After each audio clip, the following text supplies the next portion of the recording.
part 2 of solving equations using quadratic techniques. Yesterday we talked about how to rewrite polynomials in quadratic form. Today we are going to solve them. Okay, so let's just jump right in. We have x to the fourth minus 13x squared plus 36 equals 0. Whenever something equals another thing, that means that we're looking for the value of x. When we don't have an equal sign, that just means to simplify. Here we have an equals 0, so we know that we need to be solving for a specific value, or in this case, values of x. Okay, so we learned yesterday that a good sign to tell if we can write it in quadratic form is if this exponent is half of that one. 2 is indeed half of 4. So we also know that x squared squared equals x to the fourth. Since that is the case, I'm going to let x squared be u. So I'm going to let u be x squared. Okay? Since that's the case, this equation then becomes u squared minus 13u plus 36 equals 0. Once we are at this stage, we are now dealing with a quadratic. Okay, quadratic is something that's squared. Now we can use those techniques that we learned last chapter, the completing the square, factoring, quadratic formula, or graphing. And you can pick your favorite. Okay, you're not always going to be able to factor something, but if you love factoring, there's an easy factorable one, you can use that. If you just love the quadratic formula and you want to use it all the time because you just think of my fantastic rap and it makes your life so happy that you just want to use it all the time, you can use quadratic formula for everything. I'm not going to make you choose, so use your favorite, okay?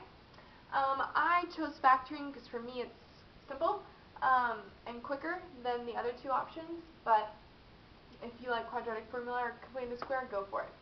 So here I'm going to look for something that multiplies together to be 36 that adds to negative 13. So my options, some of my options are negative 3, negative 12, negative 2, negative 13, negative 9, negative 4.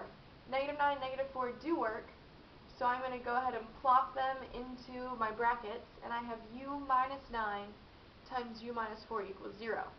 Then I'm going to use my zero product property by setting this parenthesis equal to 0, so u minus 9 equals 0, and then I set u minus 4 equal to 0 as well. When I solve, I get u equals 9 and u equals 4. However, if you look at our problem, we have x's. We're not looking for the value of u, we're looking for the value of x. So we need to solve. And how we do that is we take our original substitution, which was u equals x squared, and we're going to unsubstitute, basically. And now we're going to put back in the x squared. Okay, so if u equals 9, that means, since u equals x squared, the x squared equals 9. And x squared also equals 4. How do you undo a square? You take the square root of it. So if I square root both sides, the square root of x squared is x. The square root of 9 is plus or minus 3. The square root of x squared is x. The square root of 4 is plus or minus 2. Therefore, our solutions, our four solutions, are positive 3, negative 3, positive 2, and negative 2. And that is the value of x. Okay? We're going to do a couple examples and then call it a day. Alright, so here we have x to the fourth minus 17x squared plus 16. Okay, 2 is half of 4, so I'm going to go ahead and write it in quadratic form. I know that I square an x squared to get x to the fourth. Since that is the case, I'm going to let u equal x squared. Okay, that gives me u squared minus 17u plus 16 equals 0. I'm going to use factoring for this example, and then I'll use the quadratic formula in a different example just to show you can use both ways. But here, this one is fairly simply factored. I'm looking for a product of positive 16 that adds to negative 17. So I'm going to choose negative 1 and negative 16. So that gives me u minus 1 times u minus 16 equals 0. If I set both of these brackets equal to 0, I'm going to have u minus 1 equals 0 and u minus 16 equals 0. Okay, when I solve, I get u equals 1 and u equals 16. Again, I'm not looking for the value of u, I'm looking for the value of x. So if u equals x squared and u equals 1, that means that x squared equals 1. And u equals 16 means that x squared equals 16. Okay? I solve, take the square roots. Square root of x squared is x. Square root of 1 is plus or minus 1. Don't forget your plus and minuses. Solve by taking the square root. Square root of x squared is x. Square root of 16 is plus or minus 4. So again, I have these four solutions: positive 1, negative 1, positive 4, negative 4.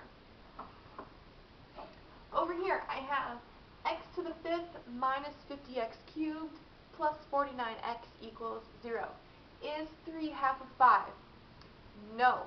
That initially would tell us that we cannot write this in quadratic form. However, we have a greatest common factor here, and that greatest common factor is an x. So if we factor out an x, that means I'm undoing the distributive property. If distributive property is multiplication, this means I'm dividing everything by an x to see what's left over. My leftovers here are x to the 4th minus 50x squared plus 49 equals 0. Okay? Using my product property, I'm going to set this equal to 0. So x equals 0. And then I have x to the 4th minus 50x squared plus 49 equals 0. X equals 0 is already solved. That is one of our solutions. Now we have to solve this one. Is 2 half of 4? Yeah! So now we can use this same technique over here, right here. Okay, so I'm going to let u equal x squared. That's going to give me u squared minus 50u plus 49 equals 0. Okay, some of you who want to factor may already see how this is factorable, but because I told you I was going to, I will use quadratic formula. I might regret this with the 49 and 50, but it's okay. So I'm going to have a equals 1, b equals negative 50, and c equals 49. So u is going to equal, opposite of b, opposite of negative 50 is positive 50, plus or minus the square root of b squared minus 4ac. Say what? B squared is 2500. Whew.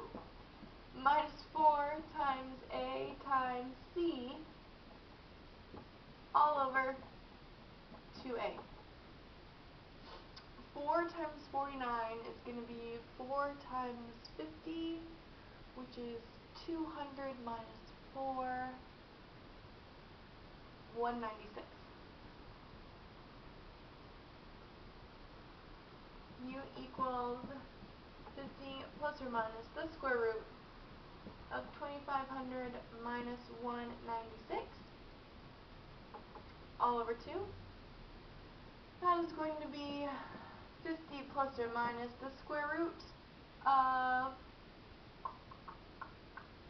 2304 all over 2. I feel like that's a nice one. Be right back.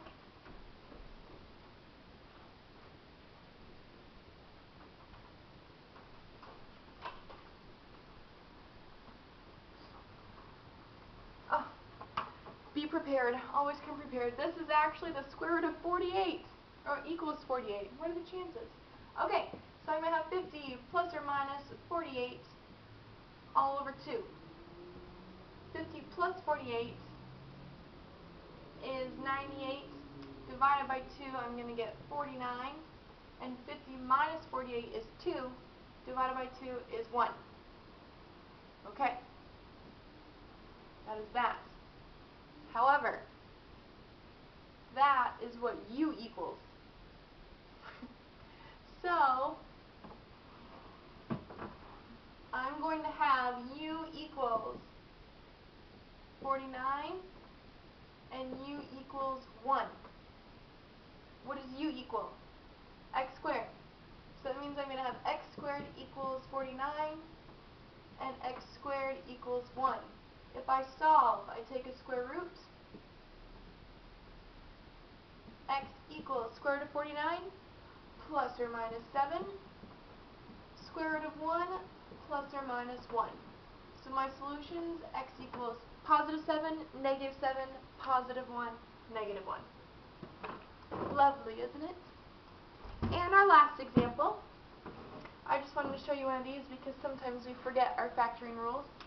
Here we have x to the 4th minus 16. We do not have a b in our ax squared plus bx plus c here. When we have two terms, we can factor it by using one of two ways. Difference of two squares or greatest common factor.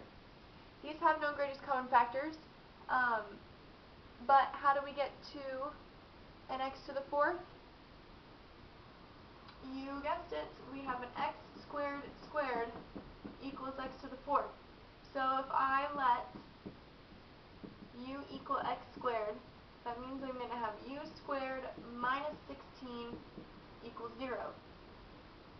This one, if you see the difference of squares, you can go ahead and do it. If not, you can just add the 16 and take a square root. So,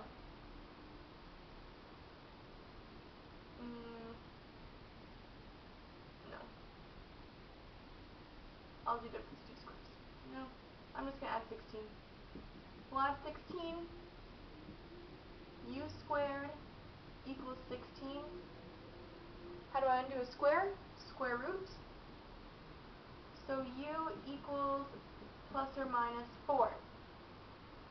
Okay, so that means I have u equals positive 4 and u equals negative 4. What does u equal? U equals x squared. So that means I have x squared equals 4, x squared equals negative 4. Solve by taking the square roots. Oops. Square root of x squared is x. Square root of 4 is plus or minus 2. Square root of x squared is x. Square root of negative 4. I can pull out my I. And then I have square root of 4 is 2. So I'll have plus or minus 2i. So I have four solutions. Positive 2, negative 2, positive 2i, negative 2i. Coming up, part 3.